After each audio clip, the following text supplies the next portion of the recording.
Merhaba, iyi günler. Bugün ikinci yayınla karşınızdayım. Ali Babacan nihayet AKP'den istifa etti. Bunu ilk olarak burada, stüdyoda Kemal Öztürk kendisiyle yaptığım söyleşide dile getirmişti. Ali Babacan'ın Erdoğan'la görüştüğünü, AKP'den istifa edeceğini açıkladığını söylemişti ve nitekim bugün bir yazılı açıklamayla Ali Babacan'ın istifa ettiğini gördük. Şimdi parti konusunda artık son düzenlemeler yapılıyor ve bu yayında biraz neler yaptılar, neler yapıyorlar, neler yapmak istiyorlar onu anlatmak istiyorum. Babacan'ın kurmay heyetinden bazı isimlerle görüştüm. İsimlerini vermek istemiyorlar ancak tanıdığım isimler ve birinci derecede Ali Babacan adına konuşmaya yetkili olduklarını biliyorum. Bir kere öncelikle partinin çok gecikmeyeceğini söylüyorlar. İki hususu vurguluyorlar. Birincisi Türkiye'nin sorunları üzerine, 2019 Türkiye'sinin sorunları üzerine çözüm önerilerini içerecek bir politikalar seti, yani bir program gibi ama bir çözüm önerileri hazırlıyorlar. Bir parti programı, eskiden böyle derdik. Onlar politikalar seti diyorlar. Daha yeni bir tabirle. Bir yandan bu hazırlanıyormuş. İkincisi de bu politikaları hayata geçirebilecek bir kadronun oluşturulması. Kadro derken de insan kaynağı diye vurguluyorlar. Bu da yeni işletmecilik dilinin partiye bir şekilde taşınacağını gösteriyor. Bu ikisinin belli bir süredir sürdüğünü, artık olgunlaşma noktasına geldiğini, ikisi birden olgunlaştığı zaman partiyi çok geciktirmeden kuracaklarını söylüyorlar. Kimler var? İsim telaffuz etmek istemiyorlar. Şimdi bazı isimler var. Ali Babacan'ı biliyoruz zaten. AKP'de değişik dönemlerde görevler üstlenmiş isimler var. Bakanlık yapmış, grup başkan vekilliği yapmış, milletvekili olmuş.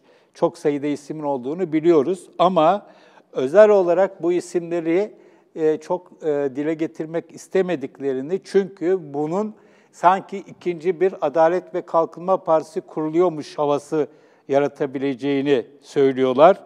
Ve diyorlar ki çok sayıda yeni isim var. AKP'de, kendi deyimleriyle AK Parti'de siyaset yapmamış, toplumun farklı kesimlerinden, farklı ideolojilerden kişilerin bu partinin kuruluşunda yer alacağını söylüyorlar. Ve isim sorduğumuz zaman da bu isimleri vermek istemediklerini, çünkü isimler açıklanırsa bunların başına bir şeyler gelebileceğini, engellenmek, devletin tabii ki iktidarın engellemek isteyebileceğini söylüyorlar. Ama iddialılar, öyle iddialı ki birisine şunu sordum, nasıl gidiyor temaslar yeni isimleri katma konusunda diye, şu cevabı verdi bana: şu ana kadar temas edilip de hayır diyen kimse olmadı. Bu çok iddialı bir cevap. Böyleyse gerçekten ilginç olacağı benziyor. Bir de söylenen yurt içi ve yurt dışından diye bir vurgu var. Belli ki yurt dışında yaşayan, yine kendi tabirleriyle iş insanı ve akademisyenlerin de bu partide olacağını söylüyorlar. Yurt dışından kimler, nasıl gelecek? Orada herhalde siyasete daha önce girmemiş bir takım insanların, Babacan'ın başbakan yardımcılığı döneminde ekonomiyle ilgili üst düzey sorumluluklar üstlendiği dönemde birlikte çalıştığı ya da tanıştığı bir takım teknokrata yakın isimler belki olabilir. Özellikle ekonomi, işletme alanlarında çalışan isimler olabilir ama onun da ötesinde daha kapsamlı olma iddiasındalar ve özel olarak da, sürekli olarak da farklı ideolojilerden, farklı kesimlerden diye vurguluyorlar. Kürtlere özel bir ilgi gösterdiğini, partinin kuruluş sürecinde Kürtlere geniş bir yer açmak istediklerini duyduğumu söylediğimde kimse reddetmedi. Bu konuda olumlu konuşuyorlar ama yine isim vermek istemiyorlar. Özellikle bugün Ali Babacan'ın açıklamasının, yazılı açıklamasının son paragrafında yer alan insan hakları vurgusunun özellikle Kürtlere gitme konusunda bir işlevi olacağı iddiasındalar. Abdullah Gül'ü sorduğumda hiç tereddütsüz abilik yapacak dediler. Destek olacak, yol gösterici olacak ama anlaşılan Abdullah Gül aktif olarak parti içerisinde yer almayacak. Ben ona sponsor diyordum. Onlar ağabeylik diyorlar. Bazıları belki mentorluk diyebilir. Her halükarda bu aslında bir şekilde Abdullah Gül'ün partisi olacak. O anlaşılıyor. Abdullah Gül'ün Recep Tayyip Erdoğan'la hesaplaşmasının partisi olacak. O anlaşılıyor. Tabii burada ikinci AKP olma meselesinden özellikle uzak durduklarını söyledim. Bir de ikinci ANAP vurgusu var. İkinci ANAP vurgusu özellikle her kesimi kucaklama iddiası nedeniyle çok dile getirildi. Ben de dile getirdim.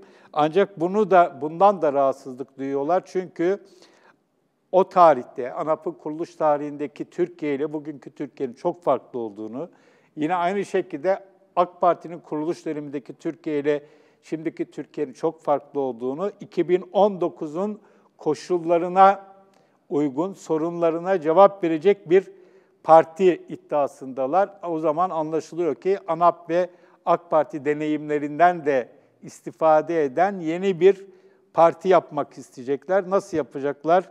Nasıl kendini farklılaştıracak? Açıkçası bir merak konusu. Şu ana kadar özellikle partide adı geçen isimlerin hemen hemen hepsinin AK Parti geçmişi olduğu da düşünülürse, ikinci AK Parti ya da AKP olma beklentisi çok yüksek. Hala örneğin bu parti konuşulduğu zaman, Davutoğlu'nun partisi için de aynı şey geçerli, muhalefet cenahında bunun bir danışıklı dövüş olarak görme var. AK Parti'nin yapıp ettiklerinden bunların da sorumlu olduğu vurgusu var. Dolayısıyla yeni bir parti olma iddiası için gerçekten çok sayıda yeni yüze ihtiyaç olacak, yeni söylemlere ihtiyaç olacak. Bunu ne derece başarabilecekler? Bu merak konusu. Ben özellikle çok merak ettiğimi söyleyebilirim. Çünkü AKP'nin kuruluş döneminde hatırlıyorum, yeni isimler olacak demişlerdi. Yeni yüzler, Refah Partisi geleneği dışından da isimler olacak denmişti. Ama gittiğimizde çok da fazla yoktu. Var olanlar da çok dikkat çekici isimler değillerdi. Ama bu sefer belki Ali Babacan kendisinin özellikle yurt dışındaki itibarını kullanarak birilerini bu partiye ikna etmiş olabilir. Onu göreceğiz. Davutoğlu hususunu sordum. Belli ki Davutoğlu ile beraber hareket etmiyorlar. Edeceğe de benzemiyorlar. Ama bunu bir Davutoğlu eleştirisi olarak yapana rastlamadım. Genellikle şu söyleniyor, hocaya saygımız var ama siyaset yapma tarzlarımız çok farklı. Bunların örtüşmesi mümkün gözükmüyor diyorlar. Davutoğlu anladığım kadarıyla bunlara göre biraz daha fazla İslamcı kaçıyor, daha retorik kaçıyor. Burada daha başka yeni bir dil oluşturmaya çalışacaklar gibi gözüküyor. O anlamda da yine bir Özal dönemine bir gönderme yapabiliriz. Dünyadaki sağ popülizm, yeni akımlar, aşırı sağ gibi hususları çok ciddiye aldıklarını ve Türkiye'nin bu akımların etkisinden kurtarılması için bir takım politikalar geliştireceklerini ve Avrupa Birliği'ne üyelik meselesini de sonuna kadar sahip çıkacaklarını söylüyorlar. Bu anlamda antipopülist bir dil tutturmak nasıl mümkün olabilir? Belki Türkiye, yani batıdaki popülizme karşı ama Türkiye'de yine de bir takım popülist söylemlere başvurabilirler. Biraz karışık bir husus. Bir takım isimleri sordum. İsimleri çok konuşmak istemiyorlar ama anladığım kadarıyla Mehmet Şimşek de herhalde bu harekete yakın duruyor. Girer mi girmez mi bilmiyorum. Şu anda özel sektörde olduğunu biliyorum. Öte yandan bildiğim bir şey var ki onun Şimşek'in tekrar iktidar tarafından kazanılmak istendi ama Şimşek'in de buna pek yanaşmadığı yolunda çok güçlü rivayetler var. Dolayısıyla Mehmet Şimşek'in de ve onun gibi bir takım ekonomide önemli görevler üstlenmiş bazı isimlerin de Ali Babacan'la birlikte hareket edecek olması ihtimali hayli yüksek. Peki bütün bunlardan nasıl bir parti şekilleniyor? Açıkçası daha önce Refah Partisi'nden kopuşu gazeteci olarak izlemiş birisiyim. O yıllara yayılmış bir kopuştu. Bunun da aslında belli bir süredir var olduğunu biliyoruz ama o tarihte Refah Partisi'ndeki kopuşta kopan insanlar parti içerisinde hala çok aktif roller oynuyorlardı ve partinin içerisinde başarılarıyla partiyi dönüştürmek istediler.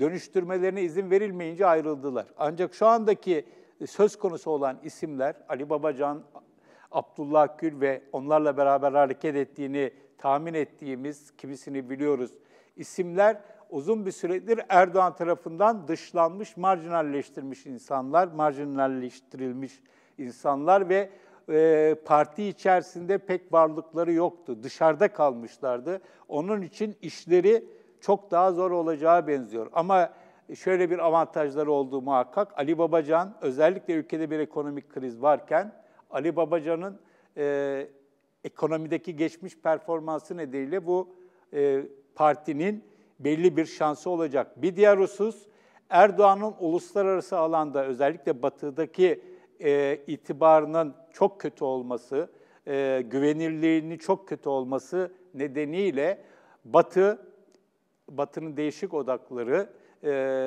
Türkiye'de alternatifler arıyor. CHP'ye Ekrem İmamoğlu olayından sonra ilgiler biraz artmış olabilir ama özellikle AKP'nin muhalefetinin, alternatifinin AKP içerisinden çıkabileceği tezi hala Batı'da çok güçlü ve bu anlamda Ali Babacan gibi tanıyıp bildikleri ve güvendikleri bir isme herhalde destek bir şekilde doğrudan olur mu, hemen olur mu, çok yoğun olur mu bilmiyorum ama Ali Babacan'ı Tayyip Erdoğan'a tercih edecekleri muhakkak. Batı'nın birçok odağı merkezi için bu söz konusu. Bildiğim kadarıyla Ali Babacan şu günlerde yurt dışına gidecek. Muhtemelen orada da bir takım temasları olacaktır ve yeni partisini anlatıp yeni partisine destek isteyecektir ve bu desteği bulmakta çok zorlanacağını sanmıyorum. En fazla şöyle bir hesap olabilir. Başarısız olma ihtimali nedeniyle ona verilen desteği, vermeyi düşündükleri desteği açık etmek istemeyebilir birileri. Ancak şu anda Batı nezdinde gerek Batı'nın finans çevreleri, ekonomi çevreleri, siyasi çevreleri ve medyası açısından baktığımız zaman Erdoğan'ın çok dezavantajlı, Ali Babacan'ın da hayli avantajlı olduğunu görüyoruz. Ancak bu tek başına yetmiyor. Ülkenin içerisinde birincisi Adalet ve Kalkınma Partisi'nden belli bir şeyi kopartabilmeleri lazım. Ama daha önemlisi AKP'li olmayan, hatta AKP'den haz etmeyen, Erdoğan'a karşı olan çevrelerden de birilerini yanlarına çekebilmeleri lazım. Son olarak milletvekilleri meselesini değinmek istiyorum. Malum Cumhurbaşkanı Erdoğan AK Parti milletvekilleriyle sürekli toplanıyor ve onları bölünme konusunda uyarmaya çalışıyor ve partide tutmaya çalışıyor. Bunu sordum. Şöyle bir yanıt aldım birisinden. Ali Babacan'ın tarzı değildir böyle şeyler yapmak. Yani şunu söylüyor, bizim meclis grubundan milletvekili devşirme gibi bir stratejimiz yok. Ama diye devam ediyorlar, etli birisi, bize gelenler oluyor. Biz kimseye gitmiyoruz ama gelenleri de reddetmiyoruz. Dolayısıyla bizim diyorlar AK Parti grubundan, meclis grubundan insan çekmek gibi bir derdimiz yok. Ama AK Parti meclis grubundan bize katılmak isteyenler çok. Böyle bir politik bir cevap var. Son bir husus da şu, Ali Babacan bugün açıklamayla partiden istifa etti. Peki diğer isimler de böyle yapacaklar mı? Bunu sorduğumda birisi şu cevabı verdi. Evet, istifa edeceğiz ama bunu böyle Ali Bey'in yaptığı gibi açıklayarak yapmayacağız. Çok fazla insanları incitmek istemiyoruz. Yargıtay'ın internet sitesinden zaten her isteyen parti üyeliğini iptal edebiliyor. Biz de böyle yapacağız dediler. Evet, bugün start verildi. Ali Babacan istifa etti. Partisi birkaç ay içerisinde tahmin ediyorum. Çok gecikeceğini sanmıyorum. Eylül'e falan görebiliriz. En fazla Ekim'e kalır diye tahmin ediyorum. Bu parti çıkacak. Bu arada Davutoğlu da herhalde bu hamlenin ardından kendi girişimi için yine bir takım çıkışlar yapacaktır. Tekrar söyleyeyim, gerek Ali Babacan'a gerek Ahmet Davutoğlu'na Medyaskop için davetlerimizi ilettik. Bakalım kabul edecekler mi? Bakalım hangisiyle ya da hangisiyle yapabileceğiz ya da hangisiyle ilk yapacağız yayınımızı diyelim. Evet, söyleyeceklerim bu kadar. İyi günler.